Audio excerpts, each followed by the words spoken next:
संगीत रागी जी, बड़ा आरोप गंभीर है। कहा गया है कि पाठ्यक्रम का भगवाकरण किया जा रहा है और जाहिर सी बात है कि मैं पढ़ रहा था, जो संशोधन किए गए हैं वो प्रथम दृष्टया ऐसा लगता है कि किसी मंशा के साथ किए गए हैं। हालांकि उसका स्पष्टीकरण जो दिया गया है वो बहुत ज्यादा कन्विंसिंग नहीं लगता। क्या आप समझा पाएंगे इस चीज को?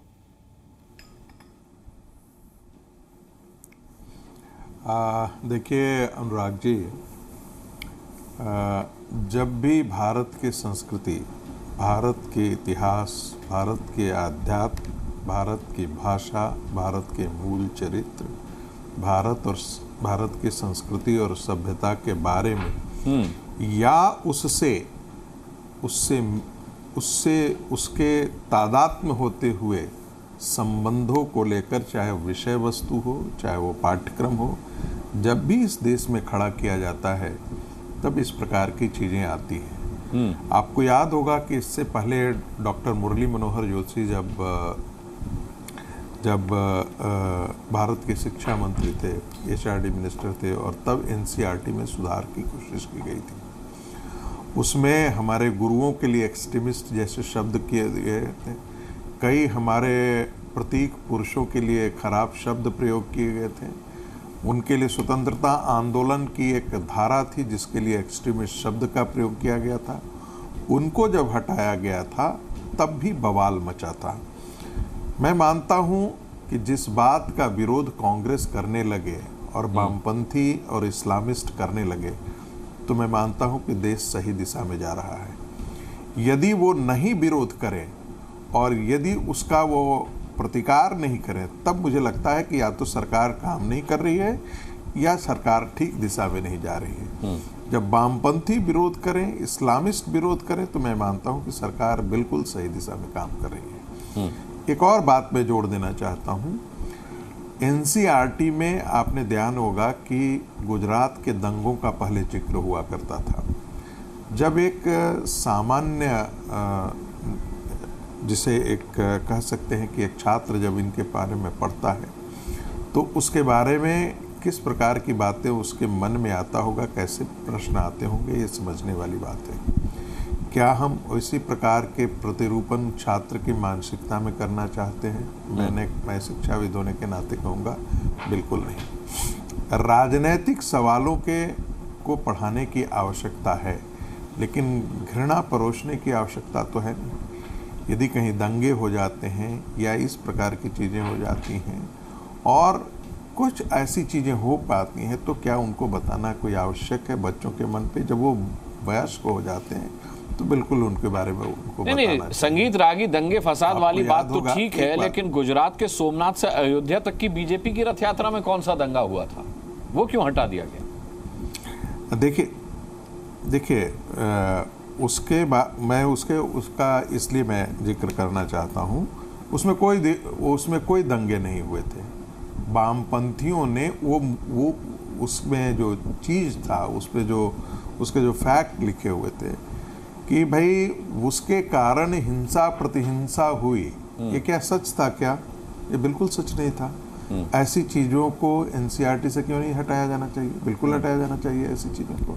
गुजरात से सोमनाथ तक की यात्रा जो थी, एक राजनीतिक यात्रा थी। वो भारत के सांस्कृतिक उद्भव की यात्रा थी। कुछ लोगों ने उसे राजनीतिक यात्रा के रूप में भी पढ़ा। ये इस बात पर नहीं होता है कि हम क्या लिख रहे हैं, हम कैसे लिख रहे हैं, यह भी इम्पॉर्टेंट हमारे लिए हो जाता है। और इसी कारण से संभवतः एनसीईआरटी ने निर्णय किया। मूल बात है, आप शिक्षाविदों पर ध्यान देंगे या खड़गे साहब की भाषा पर ध्यान देंगे या राहुल गांधी की भाषा पर ध्यान देंगे या वामपंथियों की भाषा पर ध्यान देंगे, वो तो बहुत सारी बातें कहते हैं। आपको याद है कि बंगाल में जब लिखा गया, बंगाल में जब पाठ्यक्रम बनाया गया, तो एक स्पेशल इंस्ट्रक्शंस था कि मध्यकालीन भारत में जितने भी इस्लामिक आक्रांताओं के द्वारा बर्बरतापूर्ण कार्रवाई किए गए हैं या मंदिर तोड़े गए हैं, उनको आप पाठ्यक्रम में नहीं शामिल कीजिएगा। इसलिए नहीं शामिल कीजिएगा कि ये इतिहास होगा तो भारत की जनता में एक पोलराइजेशन होगा। ये ऑब्जेक्टिव इतिहास पढ़ाने की क्या आवश्यकता नहीं थी, लेकिन नहीं पढ़ाया जाता है। आप देखेंगे कि जो आर्यन इन्वेजन थियरी था ये कब का खत्म हो चुका था, लेकिन हम बाहर से आए हैं, इसको 70 साल से तो चलाया जाता रहा। और ये वामपंथी और इस्लामिस्ट शहर अलीगढ़ मुस्लिम स्कूल। ठीक है, मैं लौटता हूँ आपके पास संगीत रागी जी। विवेक श्रीवास्तव जी को आपकी बात पर हंसी आ रही है, और विवेक जी साफ तौर पर संगीत रागी का कहना है कि जब वामपंथी सरकार के किसी काम पर सवाल उठाते हैं, विपक्ष किसी बात पर सवाल उठाता है, तो हमें इस बात का इशारा मिलता है कि सरकार बिल्कुल सही दिशा में काम कर रही है। जी, ये बड़े अनफॉर्चुनेट कमेंट्स हैं, एक शिक्षक की तरफ से, एक राजनीतिक विश्लेषक की तरफ से और एक संघ से जुड़े हुए व्यक्ति की तरफ से, कि वो अपोजिशन की पार्टीज़ को, चाहे कांग्रेस और चाहे लेफ्ट को, एक्नॉलेज करना नहीं चाहता।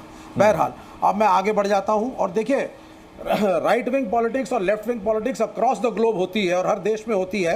और आइडियोलॉजिकल डिफरेंस ये है कि हमारा मानना है संस्कृति समय के साथ बदलती है, उसका परिप्रेक्ष्य बदलता है, खान पान, पहनावा, सोच, आपकी भाषा सब बदलती है, संस्कृति एक कांस्टेंट चीज नहीं है। जबकि राइट विंग पॉलिटिशियंस और राइट विंग थिंकर्स, संगीत रागी जैसे, उनके हिसाब से एक कांस्टेंट संस्कृति है 5000 साल पुरानी, उसको रेप्लिकेट करने की कोशिश करो।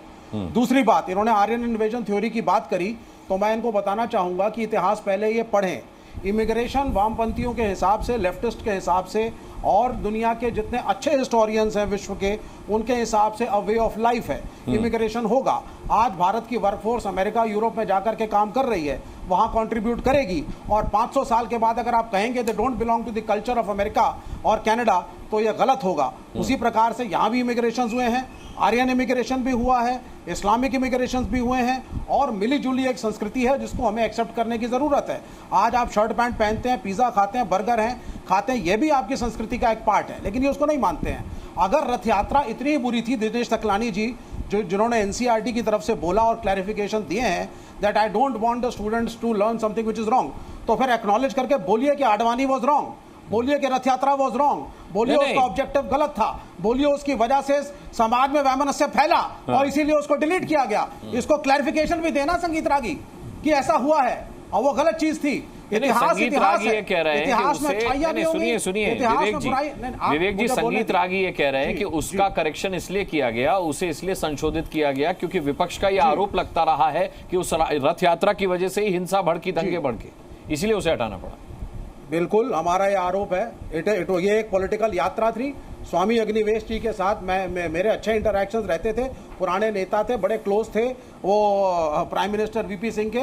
उन्होंने मुझे कहा, उन्होंने बोला कि सबने बैठ करके निर्णय किया, हिंदू धर्मगुरु भी थे, मौलाना भी थे, एक बीच का रास्ता राम मंदिर और बाबरी मस्जिद के बीच का जो सबको एक्सेप्टेबल हो, ऑलमोस्ट सोल्यूशन आ गया था। एक ही व्यक्ति और एक ही घटक दल जो अड़ा था, जिसके मैं घर गया और उसने कहा कि स्वामी जी आप मेरी बात नहीं समझे, मंदिर वही बनाएंगे। और एक कंट्रोवर्सी को पॉलिटिकली नर्चर किया गया इलेक्टोरल गेन्स के लिए। और इतिहास को इतिहास की तरह पढ़ाइए, इतिहास में अच्छाइयां भी हैं, इतिहास में बुराइयां भी हैं। कल आप कहेंगे अफगानिस्तान को खुश करने के लिए नादिर शाह और अहमद शाह अब्दाली को हम पढ़ाएंगे ही नहीं, तो ऐसे थोड़ी ना है। बाबरी मस्जिद को एक मॉब गया अनकॉन्स्टिट्यूशनली, बिना कोर्ट के ऑर्डर के, बिना एडमिनिस्ट्रेशन के कॉन्फिडेंस के जाकर के तोड़ा। ये पढ़ाइए कि मोबोक्रेसी बुरी है और इस देश के अंदर कानून कायदा कोर्ट के जरिए जाइए। आप बताइए कि कोर्ट ने क्या टिप्पणी करी कल्याण सिंह के बारे में, इसको एनसीईआरटी से हटा दिया गया है। आप बताइए कि कल्याण सिंह की सरकार को बर्खास्त किया था सेंटर ने, और इसलिए क्योंकि वो एक्म्प्लिस थी एक तरीके से। ये बताइए लोगों को, जिससे आने वाले समय के अंदर इस देश के जब हम इस बार चुनाव में गए थे तो हमने यही कहा था, we have to save the constitution. और भारतीय जनता पार्टी जिसने प्रवक्ता नहीं भेजा, क्योंकि नहीं बात कर सकते हैं आई टू आई हमारे से हिस्टोरिकल। कांग्रेस ने भी नहीं दिया, गुजरात के दंगे हुए हैं सर, कांग्रेस ने भी नहीं दिया प्रवक्ता। नहीं, वो ठीक है, नहीं, कांग्रेस का तो बहिष्कार देखिए नेशनल मीडिया का बहुत समय से चल रहा है। नहीं, हमारे पास आते हैं, नहीं आते हैं, हमारे पास आते हैं, पार्टी को रोज आते हैं। नहीं, रूलिंग पार्टी देखिए, ministry HRD belongs to the Bharatiya Janata party. ये वहां से प्रवक्ता को आकर के अपने विभाग का क्लैरिफिकेशन देना जरूरी था। भागने से बात नहीं चलता कि संगीत रागी को आप आगे कर देंगे। आप आइए और आप बताइए कि पाठ्यक्रम में क्या लिखेंगे। सिर्फ संगीत रागी नहीं, हमारे साथ एक वाजपेयी साहब भी हैं। क्या लोग जी, हाँ, नहीं, व्हाटएवर, मैं बात कर रहा हूं सिर्फ आपसे कि सरकार की तरफ से प्रतिनिधित्व होना चाहिए था। गुजरात के दंगों में लोग मारे गए हैं, विश्व स्तर पे उसका खंडन हुआ है। चलिए, सरकार ना सही, सरकार के सहयोगी दल से मैं प्रतिक्रिया ले लेता हूं।